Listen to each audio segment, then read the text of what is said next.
రోడ్డున పడుతున్నాయి. మనం పేపర్లో కూడా చూస్తున్నాం. ఆర్థిక ఇబ్బందులను ఆత్మహత్య చేస్తున్నాం కూడా మనం పేపర్లో చూస్తున్నాం. అంటే సరైన ఇన్వెస్ట్మెంట్ ఎలా చేయాలని తెలియక. అదే కొంతమంది ఏం చేస్తున్నారు, అసెట్స్ కొన్నప్పుడు డిప్రిషియేషన్ అసెట్స్ కొంటున్నారు. మీకు బిజినెస్ కావాలి, మీకు ప్రొఫెషన్ అవసరం ఉంటే కొనుక్కోండి. అవసరం లేకుండా వాళ్ళకు ఉంది ప్రెస్టేజ్గా పోయి వాళ్ళకు ఉంది నేను కొనుక్కోవాలి అని 5 లక్షలతోటి ఏదైనా ఖరీదైన కార్లు, ఖరీదైన టీవీలు, ఆ డిప్రెషన్ అసెట్ కొనటం వలన మీరు అదే డిప్రెషన్ అసెట్ ఒకసారి కొంటాడా, లోన్ పెట్టుకుంటాడు. అదే 5 లక్షలతో లోన్ పెడితే అదేమవుతుంది, 6 లక్షలు లాస్ అవుతాం.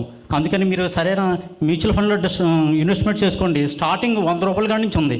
100 రూపాయల కాడి నుంచి వేలల్లో, లక్షల్లో, కోట్లు ఎంతైనా అన్లిమిటెడ్ పెట్టుకోండి. లాంగ్ టర్మ్ పెట్టుకోండి. లాంగ్ టర్మ్ మంచి రిటర్న్స్ వస్తాయి. మీరు ఆర్థికంగా బలపడండి. Thank you.